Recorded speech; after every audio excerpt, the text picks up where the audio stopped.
Bonjour à toi, jeune Padawan. Alors, nous allons traiter dans cette vidéo le tracé du vecteur vitesse sur un mouvement unidimensionnel.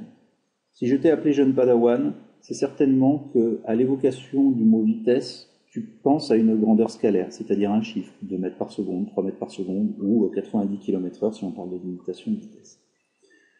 Or, il est bien plus intéressant de traiter la vitesse sous forme vectorielle.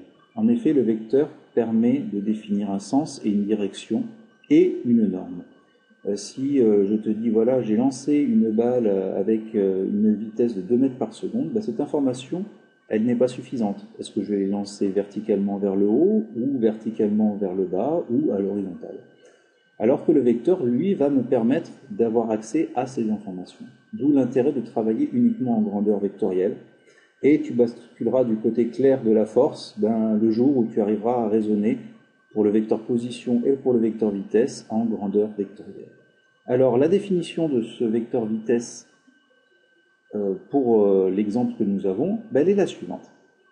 Nous allons essayer de tracer, et nous allons même réussir à tracer le vecteur vitesse à la date T3. Pour cela, il nous faut le vecteur position à la date T4 et le vecteur position à la date T2.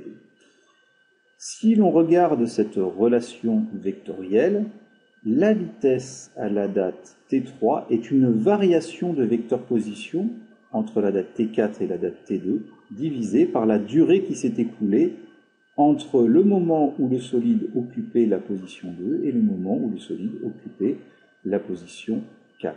Cette durée est égale à la date T4 moins la date T2. Alors, c'est très simple, pour pouvoir tracer ce vecteur vitesse V3, il faut faire cette soustraction de vecteurs.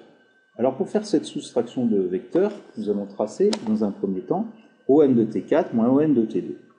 Simplement, nous voulons nous tracer le vecteur vitesse à la date T3. Donc, il faut effectuer cette soustraction appliquée au point numéro 3. Donc, le vecteur OM T4, je vais le translater, alors je conserve sa direction et son sens, je vais le translater au niveau du point 3. Je dois faire une soustraction, je dois faire moins OM de T2. Donc il faut que je trace non pas le vecteur OM de T2, mais le vecteur moins OM de T2. Et ce vecteur moins OM de T2, je vais aller l'ajouter à l'extrémité du vecteur OM de T4. Nous avons tracé maintenant cette différence OM de T4 moins OM de T2, cette variation de vecteur position entre les dates T4 et T2. On va maintenant s'intéresser au calcul de la valeur de la vitesse. En effet, entre les dates T4 et T2, le solide s'est déplacé. Et pour déterminer la norme de ce vecteur déplacement, que j'ai représenté ici en noir, m de T2, m de T4, c'est simple. Tu prends ta règle et tu mesures la distance qu'il y a entre l'origine de ce vecteur et l'extrémité de ce vecteur. Une fois que tu as mesuré, alors dans l'exemple que tu as sur ton cahier ou sur ta fiche de cours, tu mesures normalement une distance de 3,2 cm. Et là, il faut s'intéresser à l'échelle. En effet, la représentation que nous avons ici n'est pas à l'échelle. La distance qu'il y a entre l'origine du référentiel et le point d'abscisse égale 1 est en réalité de 1 mètre. Alors qu'ici, sur ton cahier, elle n'est absolument pas de 1 mètre. Donc il faut se référer absolument à l'échelle. Donc tu as mesuré pour ce vecteur déplacement une longueur de 3,2 cm. L'échelle, elle, on en a déjà parlé lorsque l'on a traité le vecteur position, 10 mètres dans la réalité correspond à 14,2 cm sur ton schéma. Donc par un produit en croix, on trouve que la norme de ce vecteur déplacement, c'est-à-dire la valeur de ce vecteur déplacement, est égale à 2,3 mètres. Donc là, nous avons eu un déplacement entre la date T2 et la date T4 de 2,3 mètres. Pour déterminer la valeur de la vitesse, c'est-à-dire la norme de ce vecteur vitesse, il faut le diviser par la durée de ce déplacement entre la date T2 et la date T4. Alors, sur ton schéma, il est fourni ici l'intervalle de temps qu'il y a entre chacune des positions occupées par le centre d'inertie. Cet intervalle de temps vaut 100 millisecondes. Donc, pour passer du point 2 au point 3, puis du point 3 au point 4, il a mis une durée 2 fois égale à 100 millisecondes, donc 2 fois 100 millisecondes.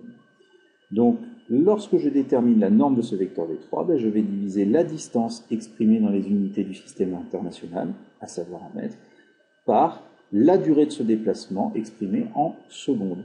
On est à 200 millisecondes, soit 2 fois 100 10-3 secondes.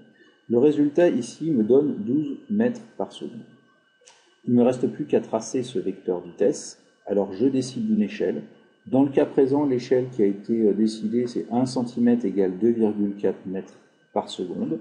Donc par produit en croix, je vais déterminer la longueur de ce vecteur vitesse, qui est de 5 cm, et je trace ce vecteur vitesse. Donc ça, c'est le moyen de tracer ce vecteur vitesse à l'aide des vecteurs position. Il y a une deuxième méthode. Cette deuxième méthode, eh ben, elle est plus simple.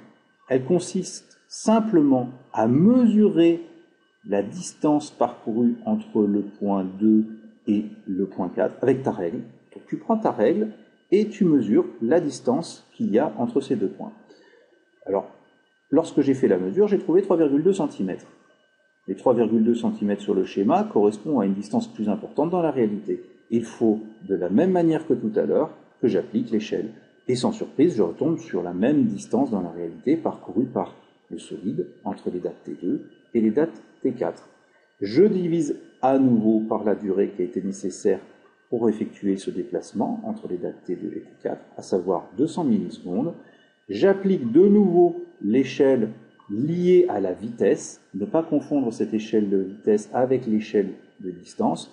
Donc l'échelle de vitesse, j'en choisis une qui m'arrange. Là, en l'occurrence, 1 cm correspond à 2,4 mètres par seconde. Donc je trace un vecteur vitesse à la date T3 d'une longueur de, en l'occurrence, 5 cm. Voilà, ben, j'espère que cette vidéo va t'aider à tracer ces vecteurs vitesse dans le cadre d'un mouvement unidirectionnel. Je te souhaite bon courage pour tes révisions. À bientôt!